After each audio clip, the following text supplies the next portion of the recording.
Another edition of Beat the Closing Number presented by TheLines.com, the divisional round betting preview for the ALDS and NLDS. Here with Nuwwarah, at Nuwwarah on Twitter. It is at Nuwwarah on Instagram. We have confirmed that on back-to-back episodes. How about it? An easy task is now accomplished. And you can follow me on Twitter, same Twitter account, same Instagram handle, at Eli Hershkovich. Look at that continuity.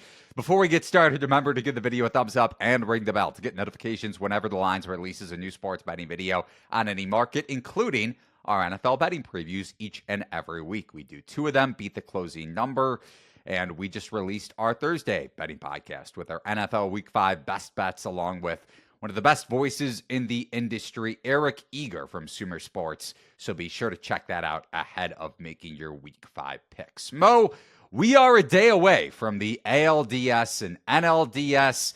Rob Manfred has failed to schedule baseball on a day where there are pretty much no important games going on. Sorry, college football fans, if I'm offending you, and bettors for that matter. What the hell is going on? Only the people around me, only Nebraska people are upset. Well, I think they should be concerned about their football team, personally. But maybe that's Nebraska basketball, man. For those of our viewers and listeners that don't know, I'm a big college hoop head, and I think Fred Hoiberg may have a team this year, at least middle of the pack, maybe contending in the Big Ten tournament, something like that.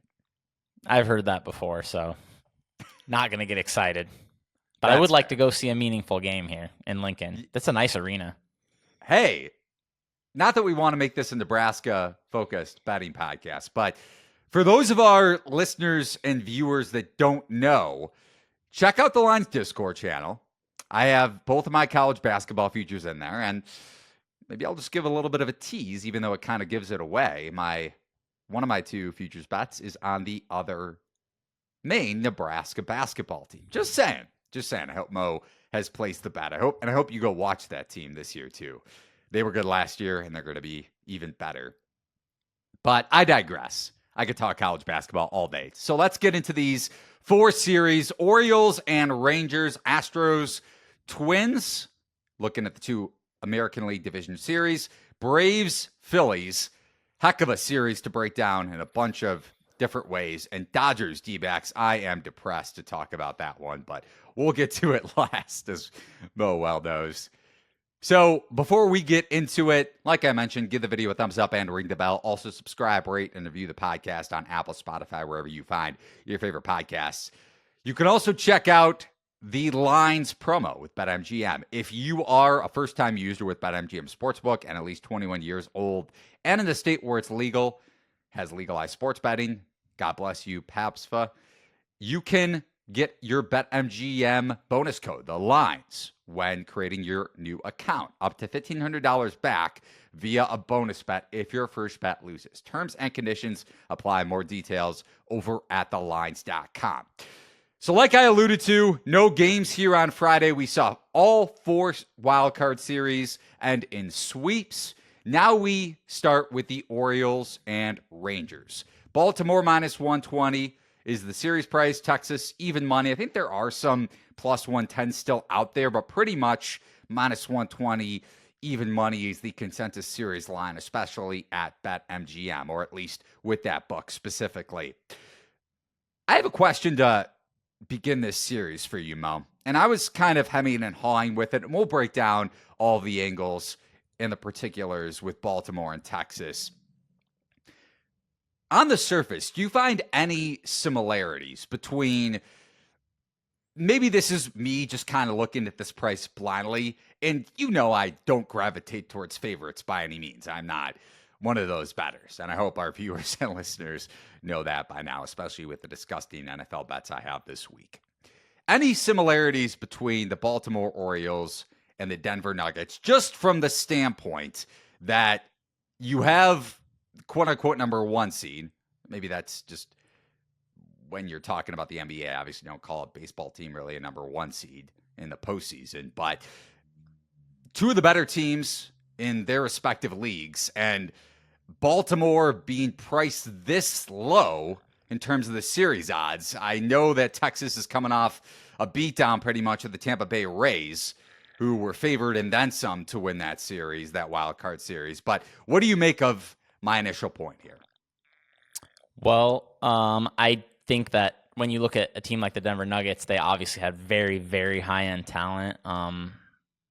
League MVP, best player in the world type of guy. I don't see talent like that on the Orioles. So not really following it, but I am following it in the sense of like the market hasn't been really accurate with the Orioles all season until probably like the last month of the season. I think betting the Orioles was probably unprofitable in the final month or so, but before that, you could just print betting the Orioles basically every game. So in that sense, yeah, and kind of the same way with the Nuggets. I hammered the Nuggets every series in the playoffs until the finals last year, so I get it in that sense. Right, and I'm not talking about personnel-wise. There really is no comparison there, with the exception of Gunnar Henderson winning AL Rookie of the Year. I guess you have one award winner, but you don't have the league MVP on this roster. You certainly have a questionable pitching staff, at least being the top team in their respective league to go into the playoffs. Like Nikola Jokic, there is no Nikola Jokic on this Baltimore Orioles. So I was just talking from a market standpoint, not to get our listeners and viewers confused. But on the onset, looking at the particular pitchers for Baltimore, especially in the bullpen, no Felix Bautista, their all-star closer, who had Tommy John surgery late last month. He's out for the entire postseason, no matter how far Baltimore goes, obviously. Kyle Bradish starting for Baltimore in game one. They haven't announced it just yet, but you would expect that against Dane Dunning. So Texas being lined as a plus 120 underdog or so. Baltimore right around minus 140 in game one. We'll see how the rest of the series goes pitching-wise. I don't think we'll see Max Scherzer, especially with the comments he made in the latter portion, or I think ahead of game two in their AL wildcard series against Tampa Bay. Seems to be more of an ALCS kind of thing if Scherzer is indeed back, and maybe even the World Series if Texas is able to advance that far. Rangers obviously have the better lineup, though, but by how much? Before we dig into the pitching matchups here, I think it's by more than people think, to be honest.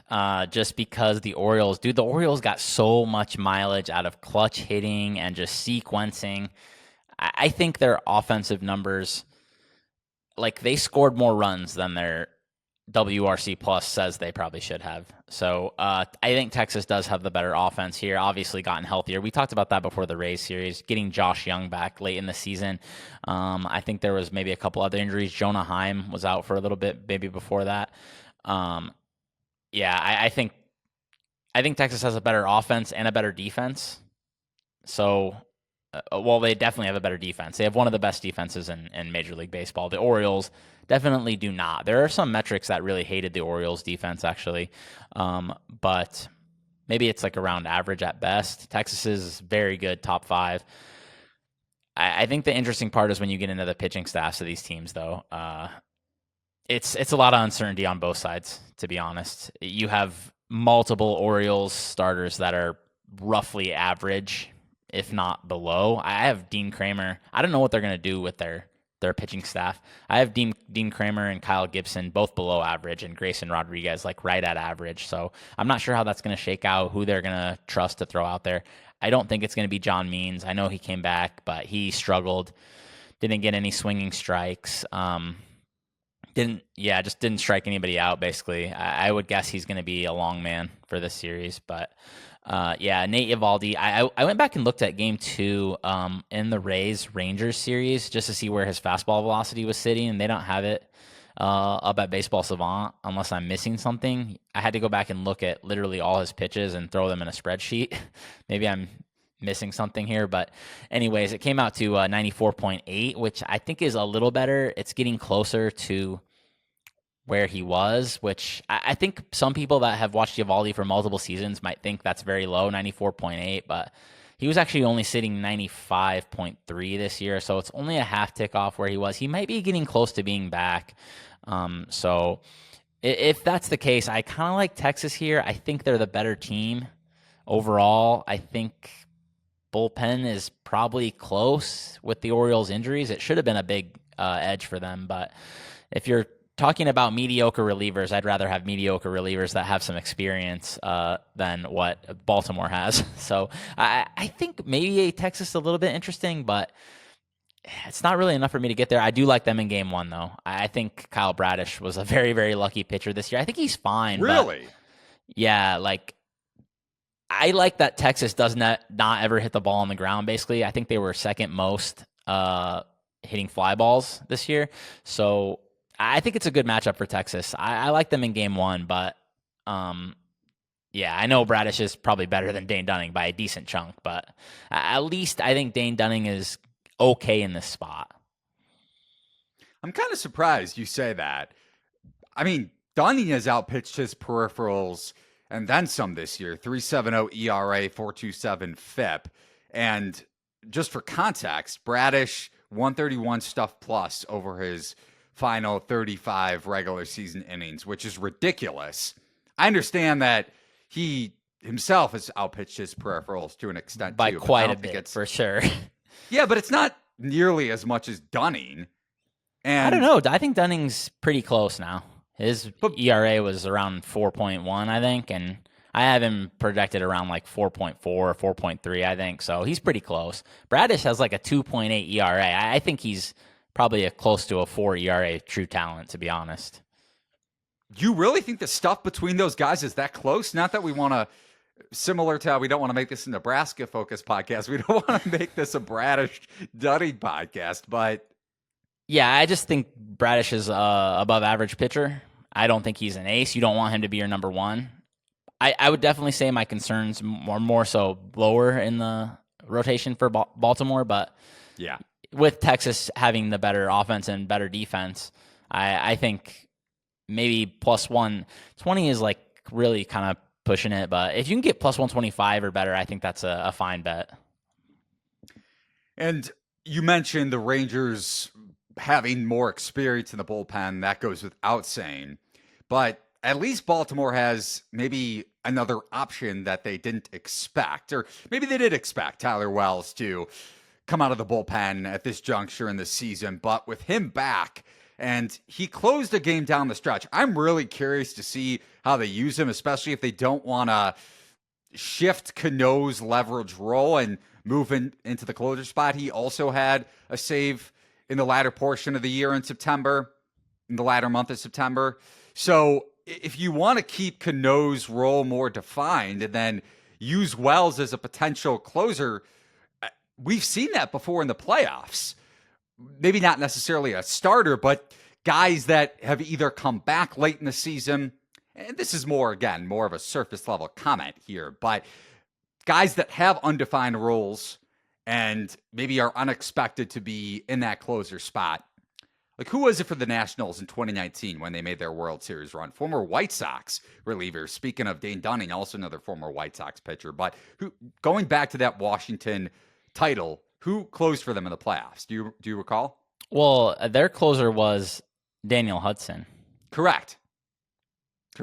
And he wasn't necessarily the closer going into the playoffs. So just from the standpoint that sometimes you get these guys that step up, maybe Wells is that guy for them. And if he is, or even if he doesn't close, I think having his stuff, a starting level caliber pitcher, obviously, and then some, not that the market maybe didn't overvalue him at some junctures of this season and last season, having a guy with that kind of stuff out of your bullpen certainly bolsters it, especially without Bautista for the playoffs. Like you said from the get-go, no one is replacing Bautista, but I think it does help. I think you could say that at the least. So just to wrap up our Texas-Baltimore conversation here, any bet for you on the series before we get to Houston and Minnesota? Not quite. I think I'm not quite there, but if you like Baltimore, I would understand it because I've definitely been too low on Baltimore all year. I think the market's been too low on Baltimore, I guess, but I kind of think Baltimore has definitely played better than their talent level. So I'm a little skeptical it'll continue. I'll be very curious to see how Baltimore not only employs their bullpen, but you mentioned we have no idea who starts in what game, and for the Orioles at least. And Grayson Rodriguez whether he starts at home or on the road. Texas got to him in May for, I think, 8 or 9 runs, and he was seemingly tipping his pitches in that game.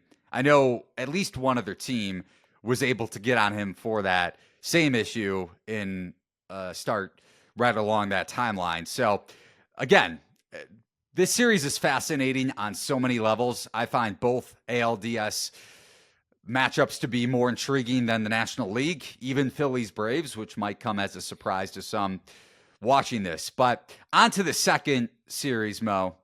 1 of 2 or 2 of 2 in the ALDS. Astros and Twins. Houston a -160 favorite over at BetMGM Sportsbook. Minnesota plus 130. This is one of those series where I think they're kind of polar opposites of one another from a pitching and offense perspective, because Minnesota has the advantage not only from a starting pitching standpoint, but also in the bullpen, at least to me. And that's even with Joe Ryan potentially starting in game 1. But Houston, if Toronto had an above average lineup and maybe you tack a little bit onto that, Houston has an elite level lineup. So how are you approaching Astros Twins? Yeah, this is a really interesting one. I think mainly because a lot of this series comes down to kind of how you view the Minnesota offense. Like, if you look at the numbers, Minnesota had just as good of an offense as Houston this year. Definitely hitting right-handers better than Houston, which is pretty crazy. I think that's going to surprise a lot of people. I'm a little skeptical of it. I think so. Astros didn't have Altuve and Yordan Alvarez for decent chunks of the season. I think that brings their numbers down somewhat. I also think Minnesota, they might be something to them underperforming their WRC plus numbers just because their strikeouts are just insane how much they strike out. So when you look at higher strikeout pitchers, I think they're going to thrive versus Minnesota. That being said, it's not a lot of that in Houston's team, to be honest. Like, Justin Verlander is not a big-time bat misser anymore, and Framber is just a little above average, I think. So I think it's a decent matchup for Minnesota. They gave Astros, I think, a lot of trouble in the regular season from what I can remember. The first game not is Joe Ryan, but other than Joe Ryan, my former not former, but I had a bet on him to win Cy Young this year, and that didn't go too well in the second half. But other than Joe Ryan, they gave Houston problems for sure. Yeah, and I'm also like, I know the bullpen on paper to me favors the Astros. They are deeper, and they have a closer who was more solid to me for more of the season.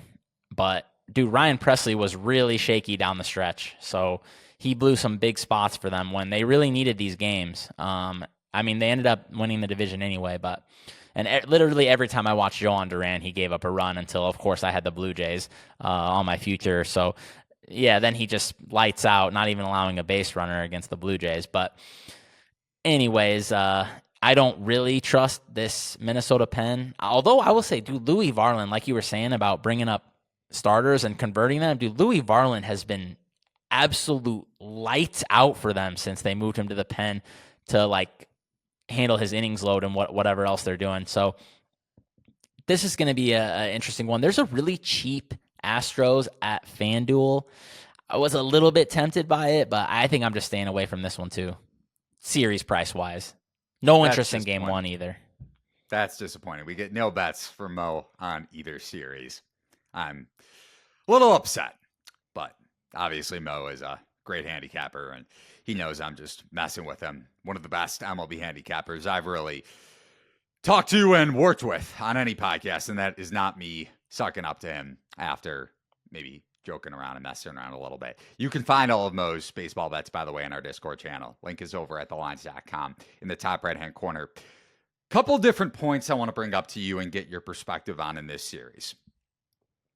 When it comes to postseason variance, because if there's any sport that has variance in it, and that's a word I like to throw around a lot, and I think you do to maybe a lesser extent, because Minnesota got their fair share of positive variance in the Toronto series with not only the Matt Chapman maybe could be or should be double in game one that easily could have tied the game that Taylor had that great catch on, I think in the sixth. And then also in the sixth in game two, Chapman had a should be double down the line, or that was inches or centimeters away from clearing the bases and potentially giving Toronto the lead, if not at the least tying the game.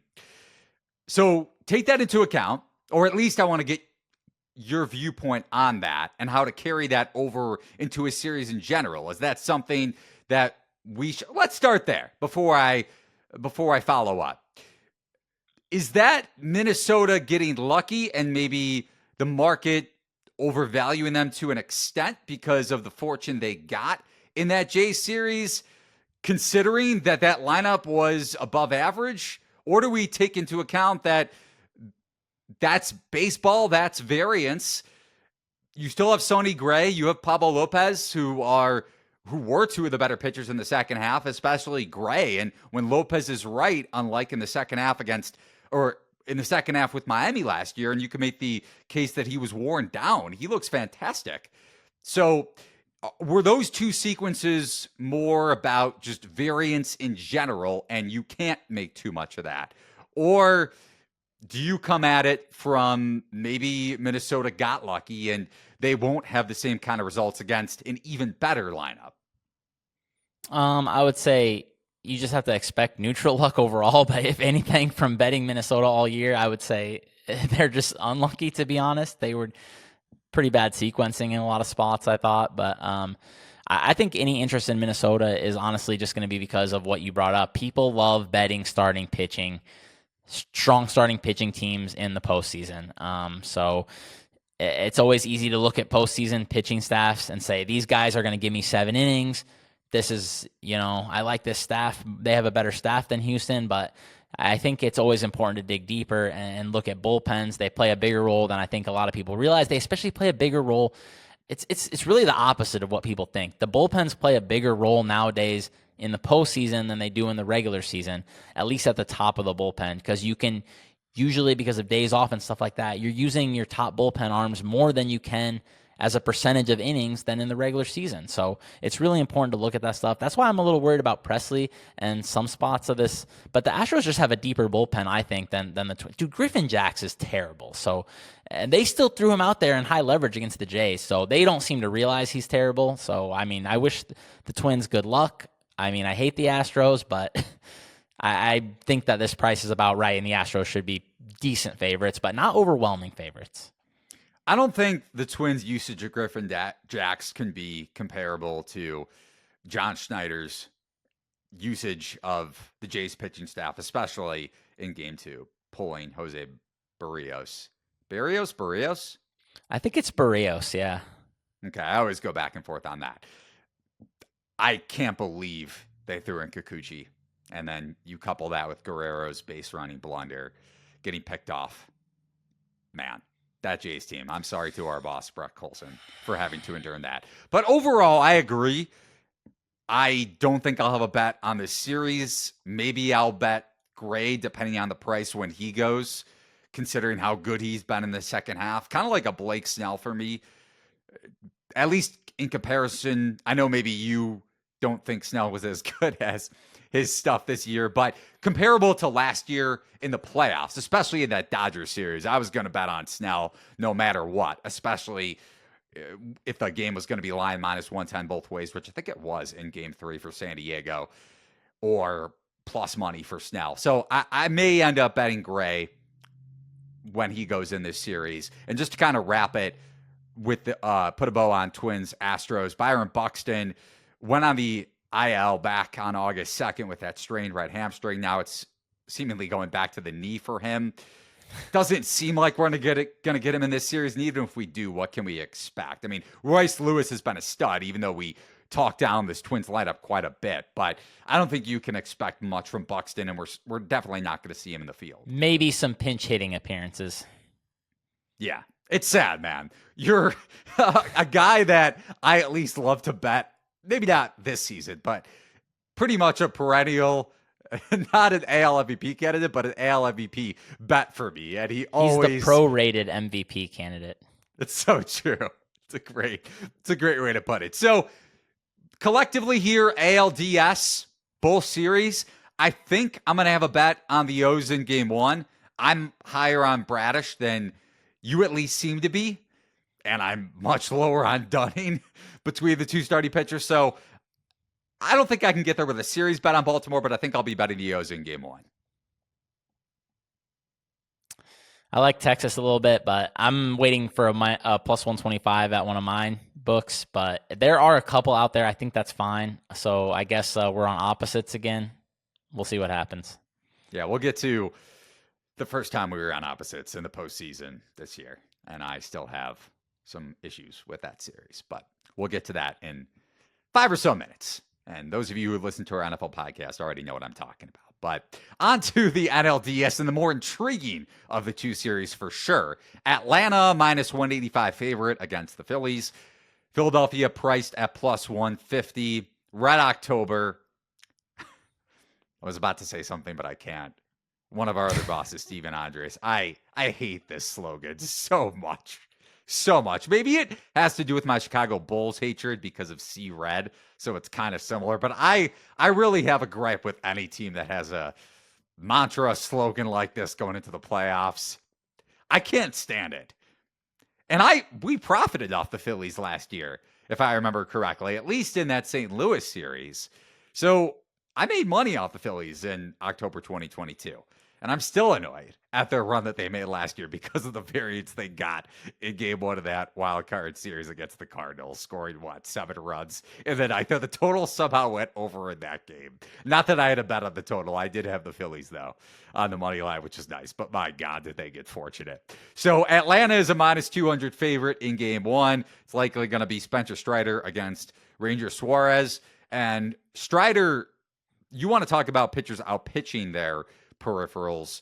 That's the opposite for Strider because he had a 3.86 ERA and a 2.85 FIP. So he was, and you're talking about a pitcher that was in the Cy Young conversation for much of the year. So he was good, but probably even better than the surface level numbers state. Max Fried should be back with that blister issue that kept him out down the stretch. Charlie Morton is out for the NLDS with another finger issue, except this is finger inflammation. Bryce Elder is or has already undergone the regression monster that is baseball peripherals pitching wise.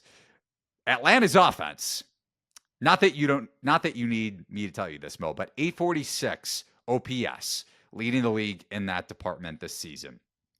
The team behind them, the LA Dodgers, 795 OPS. That is absurd after the Dodgers, the Texas Rangers at 790. And I can't believe this. I mean, I was focused on baseball here and there, but just digging into some stuff, prepping for the podcast. Marcell Ozuna, 40 home runs is just wild. It shows you how deep the Braves lineup is.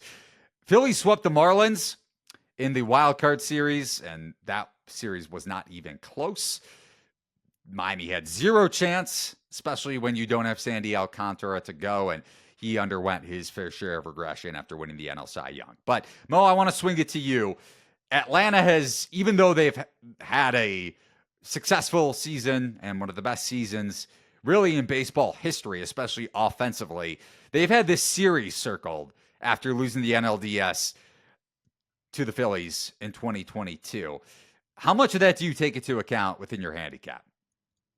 Not a whole lot. I think with baseball, it's a little different. You know, it's not really an effort game in the sense of like you can't try harder to hit the ball. Like when you hit the ball, it's just going to go where it goes. So, but definitely the Braves are going to be fired up. I would say maybe on the pitching side, you might see some higher velocity in some spots if some guys are amped up. So, I think this is a really exciting series from a viewing standpoint for sure. Last year, the Braves pitching basically fell apart. Multiple starters giving up, 4, 5, 6 runs. It was just a disaster. The Phillies rightfully advanced and outplayed the Braves. But this year, I was feeling tremendous about the Braves until, honestly, the past month or so. Things have fallen apart a little bit again on the pitching side. Max Fried, so he threw a simulated game the other day. I think they said he gave up a couple runs, but they thought he was overall Good, but I feel like they would never say if he wasn't. I think they said he gave up 2 runs in 6 innings or something. Who knows what that means? I'm more interested, was his velocity right? Stuff like that. But like, Yeah, you're not going to get that. yeah, like they're never gonna say if there's a problem, but it sounds like he's going in game 2. Can you It was a imagine if blister. Atlanta released, like in their media release, Max Fried's velocity dipped 3 miles an hour or something like that? Yeah, if anybody could succeed with a 3-mile-per-hour velocity dip, it's probably Fried. But honestly, I have Fried and Strider as I think I have them rated as the 2 best pitchers when they're healthy right now. I mean, besides DeGrom, but he doesn't count right now. So, yeah, the Braves, dude, they just having Strider go twice in this series and having him face like Ranger Suarez, who's solid, but he's also left-handed. The Braves destroyed lefties this year to like a ridiculous degree. And yeah, I mean, like you said, just to highlight throw out one more stat if people are just want to be fascinated by this Braves offense. They're the first team in baseball history to slug 500. It's never happened before. That's wild. So, yeah, I mean, this Braves offense is obviously tremendous. It's obviously better than the Phillies. They have a better defense than the Phillies.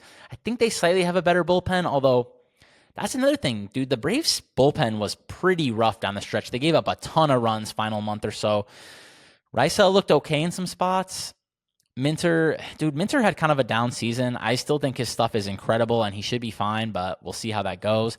It's just overall a major question mark for me, top to bottom, with the Braves pitching. Just Strider is really the only one I'm like pretty confident and excited about right now. I should be confident in Max Fried, but we'll see. If the blister thing is gone, then yeah, he's going to be great. And the Braves have the 2 best pitchers, and the Braves have the best lineup, and the Braves should win. But I would say, honestly, if anything in this series, because the Braves have such an advantage in game 1, the bet I would maybe look to make is to try to see if you can get a really big price on the Phillies after game 1, because it's such a good spot for the Braves to get a win here. Maybe you can get a long price on the Phillies here when the more questionable parts of the Braves staff are coming up. You think this game 1 line, and you'll be the first to say, when minus 180, minus 200 favorite, laying $2 to win $1, essentially, because you listen to some podcasts and bettors are saying you can't lay 200 in any sport. Well, if there's value in a number, there's value in a number. And if you make your own numbers, it really shouldn't matter. That's kind of where I think the line is drawn. Not that I'm going to be this elitist on any podcast, because we both can't stand podcasts that have certain hosts like that. But what do you make of the game 1 line with Strider going against Suarez? I think it's right. I think, dude, I bet more favorites this year than I've ever bet in my life. So I used to be able, dude, 5 years ago, you could just bet half the underdogs on every board and you would probably make money. But I don't think that was the case this year. Yeah, I think it's right, man. Strider, like you said, his surface numbers do not even tell the tale of how good Strider is. I think he's probably the best pitcher in baseball. And I think, honestly, dude, he dominated the Phillies this year, like really bad. So the only thing I would be concerned about here is the Phillies did perform pretty good against sliders for the most part. So maybe they have something in that spot. But, man, yeah, his fastball was devastating the Phillies this year. So I have a lot of confidence in Strider, but I just don't know, like I said, what is going to happen after Strider. I don't think you can be that confident in the Braves after Strider. I love Max Fried, and he's proven postseason crusher. But if he's not right, then who knows? Yeah, we were touching on this before the podcast. Probably better than, at least I feel better. I know you're a Braves fan, so maybe you're just pessimistic. And by the way, Mo doesn't let his fandom get in the way of his bets. But I still feel better about Fried this year than last year, considering we had no idea what to expect with he had a flu bug or something like that. So finger issue, blister, granted, it's kind of a variable in its own right. It is a variable, unknown variable, but I still feel a little more positive about his game 2 projections. One last market I want to hit on before we get on to D-backs Dodgers with this game 1 specifically. You mentioned how over at FanDuel Sportsbook, there's a shortened Astros line, and we urge all of our listeners to get the best of the number. You can find all the best sportsbook promos over at thelines.com. If you're a first-time user and you only use one sportsbook, highly recommend you getting the best number and having a multitude of outlets for sure. Strider to get a win in game one is plus 127 over at Caesar Sportsbook. Any interest? Yeah, I mean, I think if you're going to bet the game, that seems fine. Okay. That's kind of what I wanted to end with. Maybe I did or didn't have that on my sheet before we got started, but I'm glad we touched on it. All right, last series to hit on of the 4 best of 5 divisional series. Dodgers and D-backs. LA minus 210 favorite. Arizona plus 170. I'm so mad we didn't get Brewers Dodgers, man. Even if Woodruff wasn't going to go in game 2 or in this series at all, and it was just going to be Birds and Peralta and maybe Wade Miley, who pitched well against the Dodgers despite that game not looking great from a final score standpoint. I would say the Dodgers got pretty lucky with a pretty low hard hit rate and then some. But I digress. I had a bet on that game, and the Brewers are around plus 200 on the money line. So how do you trust anybody in this Arizona rotation outside of Zach Gallen? I know Kershaw's stuff continues to digress, especially it's not just this year. I mean, he was a pitcher I was looking to fade last year. Remember, I faded him against the Padres in game 2 of that NLDS matchup with Yu Darvish on the mound, who has taken a dip in his own right over the last couple seasons. And San Diego is a fascinating team to look at going into next year, considering how much they underperformed or maybe just got unlucky with their run differential when you look at a team like the Marlins got into the postseason. But Dodgers, D-backs, Mo, can Arizona make this a series at all, or did you just get fortunate with your Diamondbacks bet in game 2? I'm just giving you crap, but what do you make of it? I think this is probably the series I would bet if I was going to bet anything. There was a minus 205, I think, on DraftKings this morning. And a lot of the rest of the market's like closer to minus 240. I think that's bettable. I think the Dodgers should be probably like minus 220 here. I don't give the Diamondbacks much of a shot, to be honest. I'm with you there. I do think Merrill Kelly's good. Like, I think he is. He's a above average pitcher. And above average? Oh, yeah, I think so for sure. Merrill Kelly, multiple seasons now, just out-pitching his FIP and his Sierra. I think that's predictive. But even those numbers are like above average. So not by a lot, but slightly. I think he's solid. So I can't get behind him, though, in game 1. Dude, against this Kershaw lineup.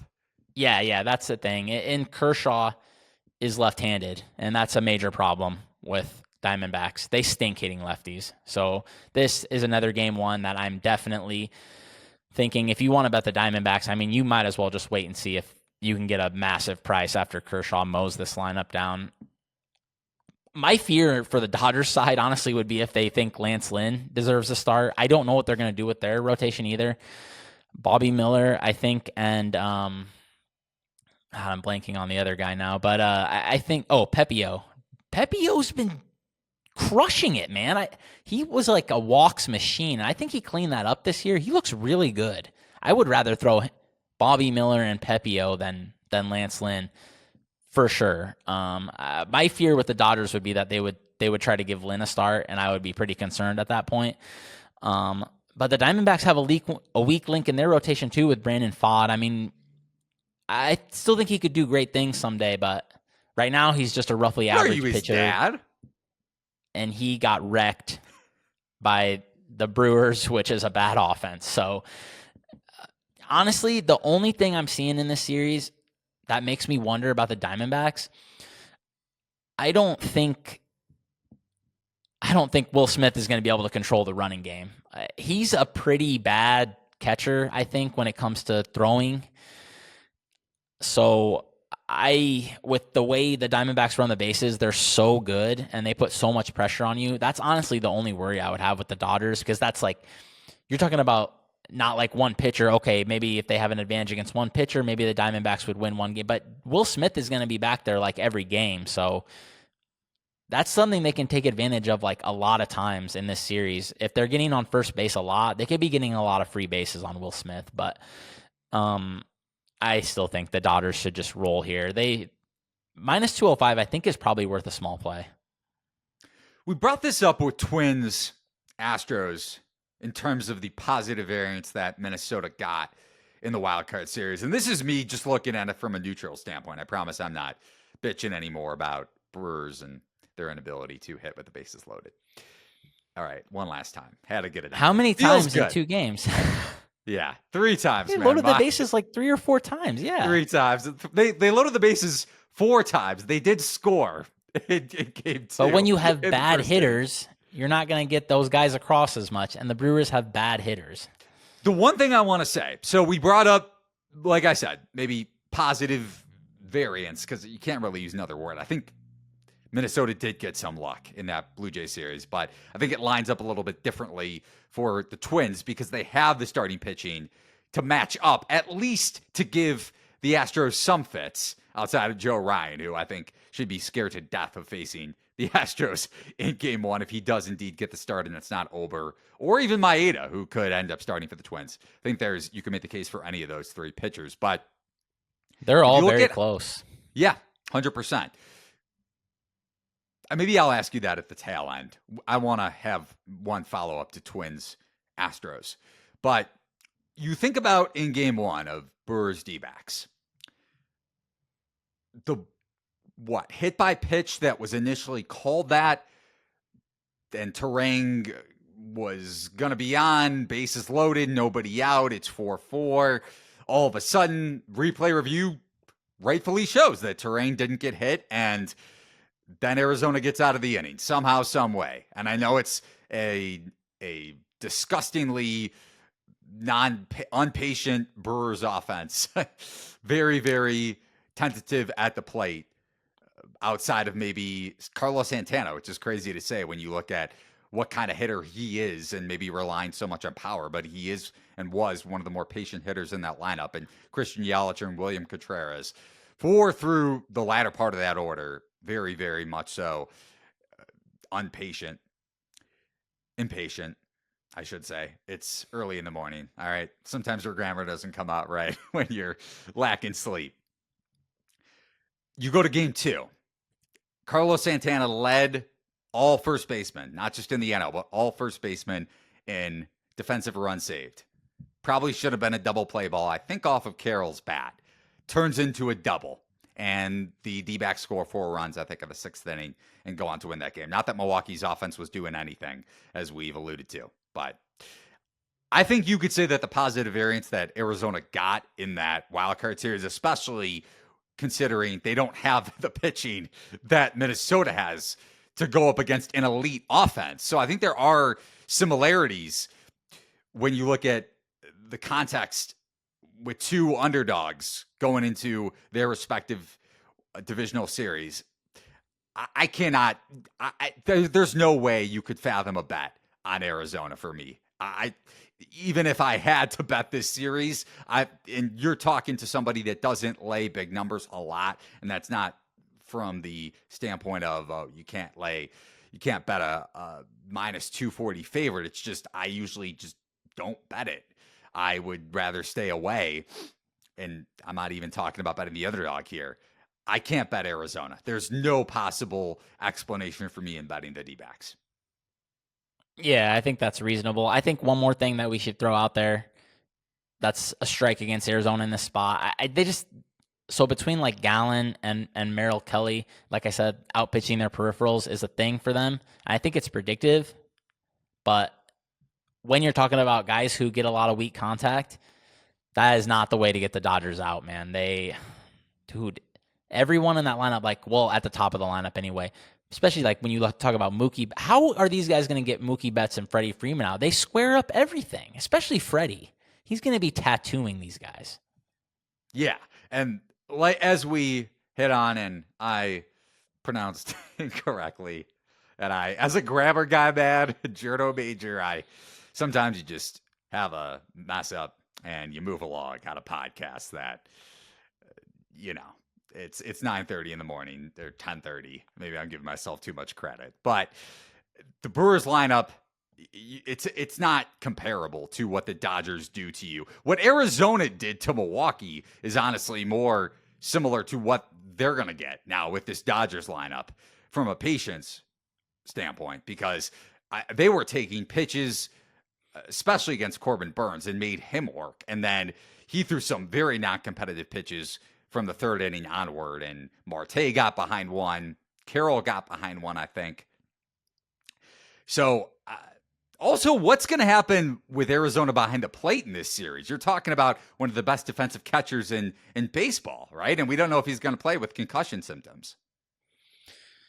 Yeah, I didn't see whether he's ready to go or not. So I don't know what the Diamondbacks have as far as like depth there goes, and depth in the bullpen is poor as well. I think they have like maybe one or two guys you can trust. So it's just going to be a massive uphill climb, man. I just don't really see it. Same as you. I think the Dodgers should pretty much steamroll the Diamondbacks. There are reports that he is expected to start in game one, which is significant, again, considering the defensive peripherals for him this season. But I still can't stomach a bet on Arizona. I'm sorry. So the only series bet you're going to have among all four AL and NLDS matchups, Dodgers? Yeah, I like Dodgers minus 205 at DraftKings. Okay. And I'll have a bet most likely on Baltimore in game one, assuming it is Bradish. Maybe our Discord subscribers, it is a free Discord channel. We are not touts. Will see us go head to head once again in the MLB postseason. Can't wait. Can't wait for it. If you haven't checked out our NFL Week 5 betting breakdown, be sure to do so in our, whether it's podcast network, The Lines, just search for The Lines, Spotify, Apple, wherever you subscribe to your favorite podcast, or in our YouTube channel. Mo, any last words? As the baseball betting savant, I've yet to refer to you as that here on Beat the Closing Number, Baseball Edition, NL and ALDS Edition. Any last words? Only that, unlike you, I'm very, very excited for Braves Phillies. That crowd is legendary that they got in the Phils. So I think, dude, Minnesota's crowd was great against the Jays too. You could tell they were so ready to win a postseason game, and they deserved it. So that was nice to see those fans get it. Dude, postseason baseball crowds are great. So when you get a good venue like that, yeah, I'm excited for when the Braves play on the road. That's going to be fun. I hate you. I really do. As much as you, because I see it now. I'm glad you went back to Braves Phillies.